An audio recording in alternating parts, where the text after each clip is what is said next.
আরেকটি নতুন ভিডিওয় সবাইকে স্বাগত জানাচ্ছি। বন্ধুরা, আজকে আমরা যাচ্ছি ঐতিহাসিক প্রত্নতত্ত্বের নিদর্শন কান্তজিউ মন্দির দেখতে। এটি হিন্দু ধর্মাবলম্বীদের তীর্থস্থান ও একটি পর্যটন কেন্দ্র। এটি দিনাজপুর জেলার কাহারোল থানার সুন্দরপুর গ্রামের ঢেপা নদীর তীরে অবস্থিত। এখানে আপনারা ছবিতে দেখতে পাচ্ছেন এই কান্তজিউ মন্দির সেই পুরনো কান্তজিউ মন্দির, যখন এটির 70 ফিটের ছিল তখনকার। এই মন্দিরটি রাজা প্রাণনাথ রায় 1704 খ্রিস্টাব্দে নির্মাণ কাজ শুরু করেন। মন্দিরের কাজ সমাপ্ত হওয়ার আগেই 1722 খ্রিস্টাব্দে রাজা প্রাণনাথ রায় মৃত্যুবরণ করেন।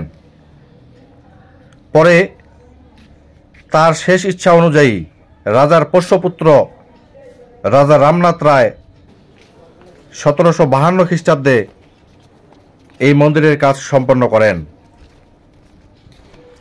প্রায় দীর্ঘ 48 বছর এই মন্দিরের নির্মাণ কাজ চলমান ছিল। ভাবা যায় এই মন্দিরটি প্রায় 320 বছর পুরনো। ভাবতেই কেমন অবাক লাগে।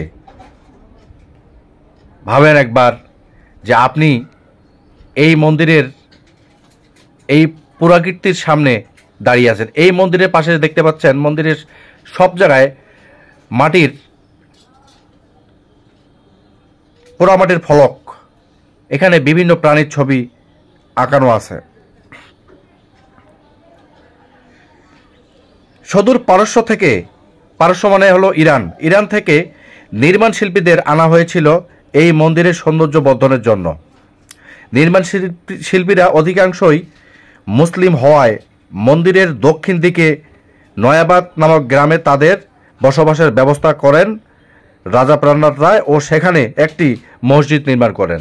সেই মসজিদেরও ভিডিও সামনে আসবে, সেটিও দেখার আমন্ত্রণ জানাচ্ছি আপনাদের। শুরুতে মন্দিরের উচ্চতা ছিল 70 ফুট, 3 তলা বিশিষ্ট এই মন্দিরটি। উল্লেখযোগ্য হল 2024 সালে 20,000-এর বেশি মানুষ গীতা পাঠ করেন এখানে। ভাবেন একবার, 20,000-এর বেশি। বছরে একবার রাসমেলা হয় এখানে। মন্দিরটির চারপাশে পোড়ামাটির ফলক দিয়ে আবৃত করা হয়েছিল সব প্রাণীর ছবি সম্বলিত ছবি। 1897 সালে মন্দিরটি ভূমিকম্পে ক্ষতিগ্রস্ত হয়। পরে মন্দিরের নিচতলায় মন্দিরের নিচতলায় হলো আপনার 21টি দরজা। আর এখানে আপনারা দেখতে পাচ্ছেন যে সব জায়গায় সিঁদুর দেওয়া। এখানেই কিন্তু সবাই পুজো করেন, চারপাশেই পুজো করেন এই মন্দিরের। আচ্ছা, যেটা বলতেছিলাম যে মন্দিরের নিচতলায় 21টি দরজা, দ্বিতীয় তলায় 27টি ও তৃতীয় তলায় মাত্র 3টি দরজা রয়েছে। নিচের যে দরজাগুলো সেখানে মূলত খিলান দিয়ে এই দরজাগুলো করা। তার মানে কি এই মন্দিরটি খুব পাকাপোক্তভাবে করা হয়েছিল। একবার দেখেন, এই ছবিগুলো দেখেন কত আগের। এই মন্দিরটি 1960 সালে বাংলাদেশ সরকার কর্তৃক প্রাচীন কীর্তি হিসাবে সংরক্ষিত ও সংরক্ষণের ব্যবস্থা করা হয়। এই মন্দিরের ঠিক উত্তর পাশে একটি জাদুঘর আছে। সেখানে অনেকগুলো পোড়ামাটির মূর্তি, কষ্টি পাথর সহ অনেক মূল্যবান সম্পদ সংরক্ষণ করা আছে, যেগুলো উত্তরে শুধু এই মন্দিরের না, এবং উত্তরের জেলাগুলোতে যত পুরনো মূর্তি, দেবদেবীর মূর্তি পাওয়া গেছে সেগুলোকে সংরক্ষণ করা হয়েছে।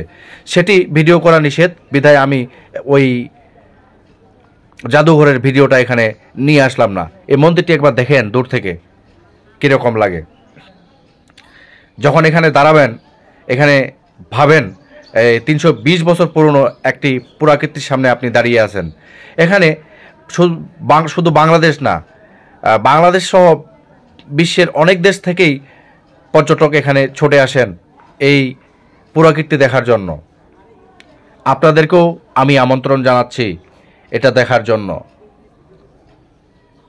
এখন এই মন্দিরটি মূলত উত্তরের জেলার একটি পর্যটন কেন্দ্রে অবস্থিত হয়েছে এবং চারপাশে যে মেলা লাগে, রাসমেলা লাগে, সেখানে 1 মাস ব্যাপী কিন্তু মেলা চলে। এই মেলাটি মূলত ডিসেম্বর মাসের ওইদিকে লাগে। আপনারা অবশ্যই এখানে আসবেন, এই পুরাকীর্তি দেখবেন, এর ইতিহাস সম্পর্কে জানবেন। সেই আমন্ত্রণ জানিয়েই বিদায় নিচ্ছি। আল্লাহ হাফেজ। আসসালামু আলাইকুম।